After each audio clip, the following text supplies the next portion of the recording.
Fantastic Planet, also known as The Wild Planet, is a 1973 fantasy science fiction animated film by René Laloux, who also co-wrote the screenplay, based on Pierre Perrault's 1957 novel in Syrie. The French-Czech cult movie received consistently positive reviews and is rightly considered one of the best animated movies ever.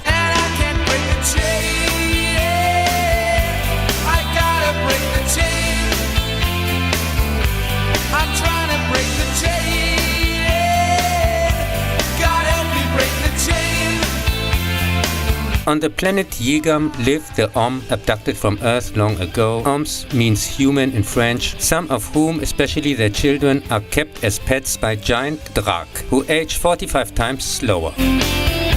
Drak girl Tiva is allowed to keep the Om boy Ter after some children kill his mother while playing. Ter is given a neck ring that prevents him from escaping, but also through an accidental contact with Tiva's learning device ensures that he can learn her lessons. One day, Ter, now a man, manages to escape with the learning device. He is found by a girl from a group of free-living people called Wild Oms by the Draks and freed from the collar. Among the Wild Oms, there are various tribes that fight each other. After initial resistance, they use the learning device to acquire the Draks' knowledge. I'm winning, I'm losing before I start. Pull myself together as I fall apart. I'm wise, so foolish, receptive and blind. Something that kills, keeps me alive. Fantastic Planet is a fantastic movie and one of the very rare that truly lives up to this title. There's nothing comparable. However, it is only loosely based on the equally brilliant, much more detailed original, which deals with millions of Oms and differs in several details, especially the entire second half. There, for example, the Drak look a bit different. They have 20 fingers. Ter's name comes from terror, not termite like in the movie, and his mother doesn't die in the introduction, he's simply taken away from her.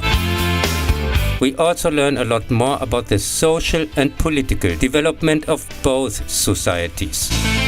The Drak government also fails in the final. The House Om possess a stronger lobby among their masters who protect them and can't be killed so easily, also thanks to bureaucracy. Some of them work secretly with the Wild Om and spy for them. Drak, who see their rapid development as a threat, also suggests in the book to use an epidemic as pretext to make them against an invented disease mandatory vaccinated, which is supposed to lead to the death of brain cells to reduce their intelligence back to domestic animal levels. In the original, there is no other planet with some dancing giants, but rather another so-called wild continent, which the Om laboriously explore. And later an open war breaks out between the two nations, ultimately forcing the Drak to negotiate peace.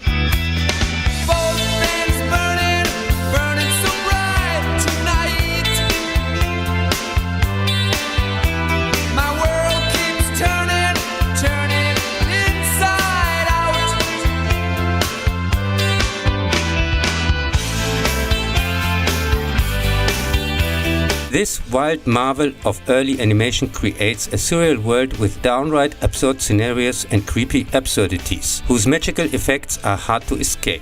It has been seen as an allegory of animal and human rights, but also of racism, the fight against oppression, civil rights, apartheid, etc. Among other things, the course of the story involves regular extermination, in which many Om lose their lives. During their escape, they kill Drak in self-defense, who now want to devise even more effective methods of genocide.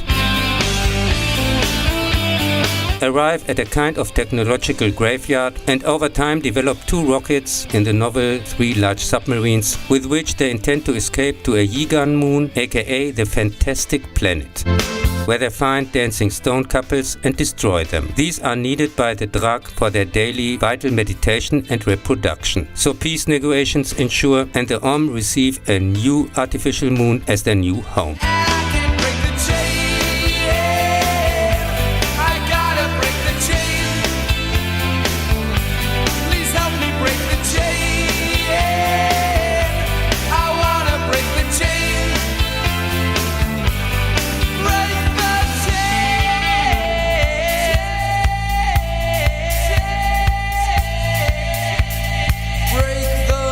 Change Under the same direction and another story by the same author, came in 1982 the animated French science fiction movie The Masters of Time. Here, little Pierre, after his parents were killed by giant insects, is left for himself on the planet Perdida. His father, who was still able to send an emergency message before he died, gave him an interstellar transceiver and told him that the microphone's name is Mike and that he should do whatever Mike tells him. Smuggler Jafar receives the message. He takes his old friend Silbert on the way, as this one has experience with Perdida hornets, and sets off with his passengers to rescue Pierre, the deposed Prince Metten, annoyed by the distraction, and his sister Belle and their valuable cargo, which with Metten intends to finance his return to power. They take turns with the boy to give him advice. There's no rhyme, no reason to what I do. I just live my life before I lose. I give, I take, I throw it all away. I pick myself up and I start again. This award-winning, wonderful, child-friendly adventure with iconic soundtrack, I used to watch it all the time when it was on TV, also received consistently positive reviews and rightfully enjoys cult status among many fans. It is based on the highly recommendable 1958 novel The Orphan Boy of Perdida and has again made a number of, in my opinion, quite positive changes, especially at the end, but retains the same resolution. For example, almost everyone has different names. Pierre is called Claude in the novel, like his father, while Jafar is called Max. Both things burning, burning so bright tonight. My world keeps turning, turning upside out.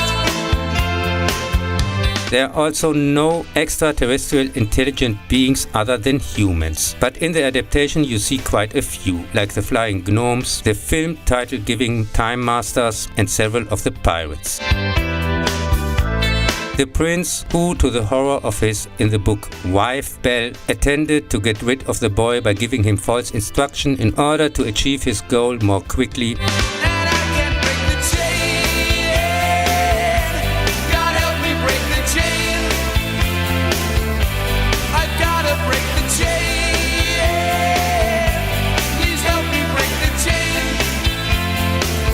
dies in the original without glory by trying to escape on Gamma 10, populated by stranded pirates oppressed by a cannibalistic monster, but not like in the movie by a so-called pure spirit, mutated into faceless winged creatures. Here he sacrifices himself to save Jafar.